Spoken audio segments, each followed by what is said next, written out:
From its first days under King David, Jerusalem has served as the capital of only one nation, the Jewish nation. The 1880s see increased immigration of Jews returning to their ancestral homeland.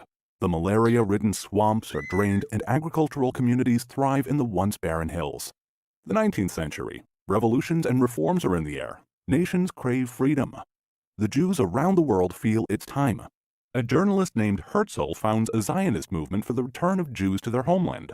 As more Jews come to the Holy Land, the resulting economic boom attracts Arabs from as far away as Algeria and Syria. A quick quiz. The Jews are not a nation. True or false? The Jews are the only nation on earth that inhabits the same land, bears the same name, speaks the same language, and worships the same God that it did 3,000 years ago. You can argue with a taxi driver in Tel Aviv about which route to take using the same language that Moses used to lead the Israelites out of Egypt. World War I is over. The winners hold a conference in San Remo, Italy, called, for the lack of a more original name, the San Remo Conference, to redraw the map of the Middle East. They create new borders and new countries. An area approximating present-day Israel plus Jordan is given to England. Their assignment and sworn task is to establish thereon a national home for the Jewish people. There is no mention in the document of granting land to any non-Jewish entity. The plan is to give the Jews back the land taken from them by an endless string of empires. The plan is ratified unanimously by the League of Nations, today's United Nations. The Brits waste no time in screwing the Jews. They welch on their promise and give more than 3/4 of the territory to Abdullah, a Saudi prince, for another brand new Arab state called Transjordan. Maybe they mistook Abdullah for a Jew. As to the rest, guess what? Of all of the new borders and new countries created since World War I, the only area that is referred to as occupied by some and disputed by others is that tiny piece of land allocated to the Jewish people. All other decisions are considered binding by most of the world. To prove their claim to the entire land of Israel, the Arabs launched terrorist attacks against the Jews. Now, by this time, everyone living in the area called Palestine is called a Palestinian. This includes all the Jews, Arabs, Muslims, Druze, Christians, and a camel named Benny. In Europe, the satanic Nazis are dedicated to exterminating all the Jews. Jews everywhere fight on the side of the Allies. The Central Arab leader, the Grand Mufti of Jerusalem, meets with Hitler, and he's not there to talk about buying a summer home in Bavaria. 6 million civilian Jews, including 1.5 million Jewish children, are exterminated before the Nazis are defeated. But we digress. The land of Israel does not belong to the Jews as compensation for their suffering. It is theirs by indisputable aboriginal rights derived from their indigenous birth and uninterrupted presence for over 3,000 years.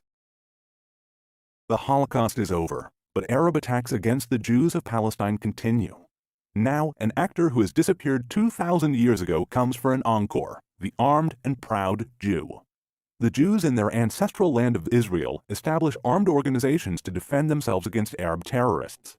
When the British government closes the ports of Palestine and locks the Jews of Europe together with their exterminators, Jewish militias fight to expel the despicable Brits from the land of Israel. I say. After endless, fruitless peace talks to try to get the Arabs to accept any Jewish homeland in Israel, the British have had enough. They peace out and dump the problem on the newly created UN. The UN decides to divide the remaining small territory into the first Jewish state in nearly 2,000 years, a 22nd Arab state, and a third significant area that includes Jerusalem that would be internationally controlled. By 2021, the world is blessed with 56 Islamic countries, over 100 Christian majority countries, and one tiny Jewish state. So that you understand, the entire territory allocated to the Jews is about the size of Connecticut. Today's Israel is slightly larger than New Hampshire. Egypt is 36 times as large as Israel, and the United States is 350 times as large. The Jews accept the UN proposal. Remember the phases? That's your land. Okay. No, actually, that's the only part you get to keep. Okay.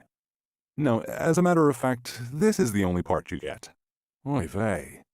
The Arabs reject even this plan, vowing to push the Jews into the sea.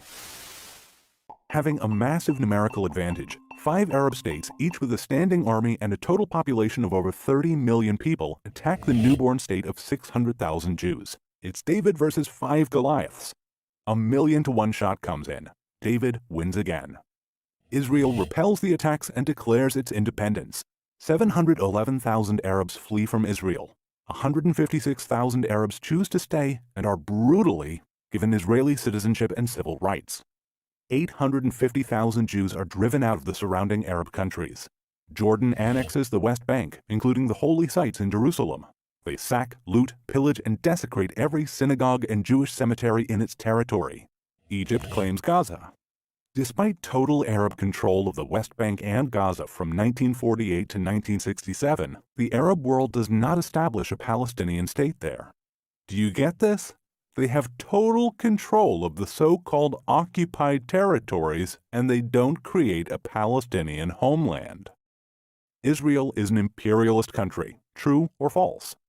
Let's look at this ruthless empire. Let's look at how Jews take over the world. Oh, just a moment. The green part is Muslim countries. Look how they conquer the world. Just a moment, let's get closer. If you squint a little, you can see those colonizers. Let's tell the world that if they only give us a little more of their land, there will be peace. There's a sucker born every minute. But now, Israel commits the most horrific racist genocide of all times. From the 156,000 Arabs that decide to stay in Israel after the war in 1948, only 472,000 are left by 1972, and a mere 875,000 by 1990. And wow, this just in, only 2 million Arabs are left in Israel by 2021. Guess how many Jews are still in Arab lands? Hint, in most Arab countries, the number is so small a centipede could count them on his legs. Fast forward a couple of wars to 1964. The Arab League creates the Palestinian Liberation Organization, the PLO. They mobilize the local Arabs, indoctrinate them with hatred towards Jews, and unite them for the first time in history as the Palestinian people.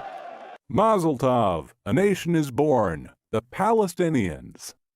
Article 24 of their charter states that the Palestinians have no claim to the West Bank or Gaza, which were under the control of Jordan and Egypt respectively. Their charter calls for the total annihilation of the State of Israel.